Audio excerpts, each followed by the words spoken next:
A couple of days ago, I was invited to join in a virtual iftar dinner. A local mosque was celebrating the traditional end of the fasting month of Ramadan. It happened right at sundown. It was on the exact middle of the month of Ramadan, and thus under a full moon. So why sundown? Why the moon? And why fast? I'm Robert Hunt for Muslim Faith and Values, and today I'm looking at the Muslim fasting month of Ramadan.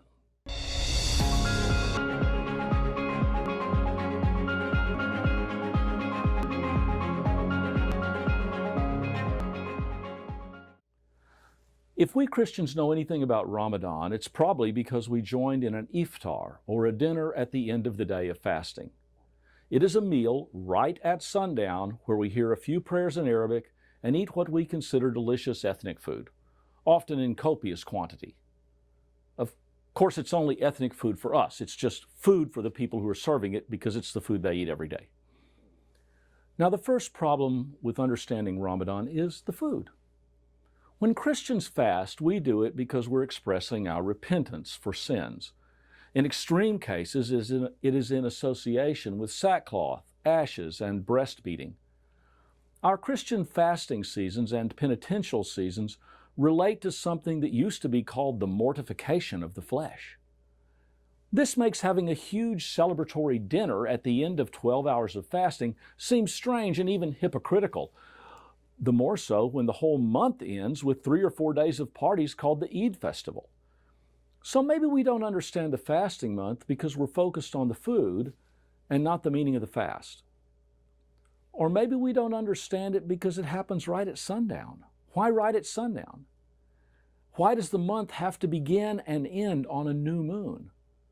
Most modern Christian celebrations simply are not tied to the rising and setting of the sun, or for that matter, to the way in which the moon and the stars move through the night sky.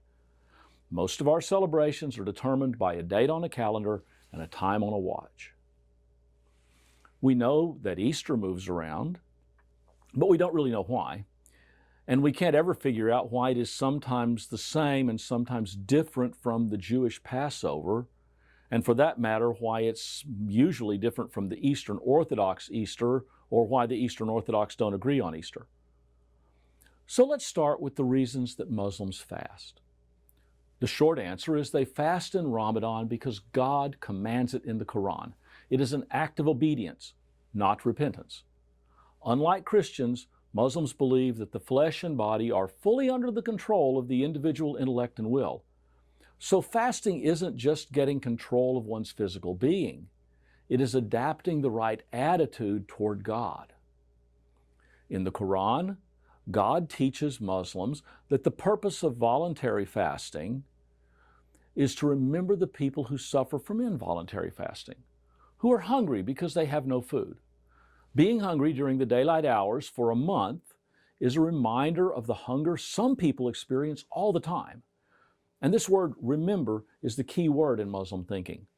All the rituals of Islam, including daily prayers, can be considered a way of remembering who we humans are, who created us, and the obligations we have to others. So first and foremost, Muslims fast in order to remember that others go hungry. The Quran also teaches that fasting is a way of learning discipline, of bending the will to a purpose. This personal discipline is part of a larger community discipline necessary in any society if it is going to thrive. So the fast is never just individual. It is something all Muslims do together worldwide, just as they break the fast together whenever possible. And perhaps most generally, the Quran teaches Muslims that fasting is for their benefit. This is the reason that Muslims are forbidden from fasting if it in any way endangers their health or their neighbors. Young children do not fast. Pregnant women do not fast. Those in ill health do not fast.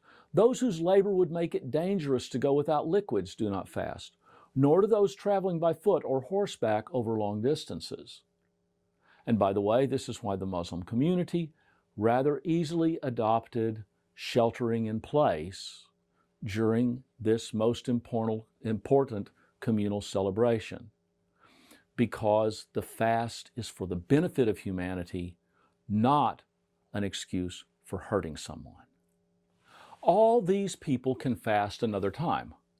Or if that isn't possible, they can contribute to buying food for the poor. Again, because the fast is supposed to connect Muslims with those who suffer food insecurity. And the celebration? Of course the community celebrates, because it knows that the same God who calls Muslims to fast also provides good things for both the body and the soul. It's a time to eat the best in honor of the God who provides the best for God's people. Beyond this, it's useful for Christians to see how closely Ramadan, and indeed the entire Muslim calendar, strengthens the link with the observable natural world. Think about this. All calendars are based on the observation of the sun and the moon and the changing seasons. The Jewish calendar tries to keep a lunar month based on the waxing and the waning of the moon. But to keep it in sync with the seasons, they have to add an extra month to the year every so often. The Christian calendar initially combined a secular Roman calendar based on the solar year with the Jewish lunar calendar. But our current calendar, really used worldwide, makes it impossible for an ordinary person observing the sky to relate to what they see in nature. The day of the month, week, the time of the day, none of that bears a direct relation to anything that we can see. It bears no direct relation with the natural world. Islam is quite different. Every aspect of ritual life, from the 5 times a day prayer to the celebration of historical events and annual rituals, is determined by the observable location of the sun or moon in the sky. And perhaps this is the most important takeaway for Christians if we're going to understand Ramadan.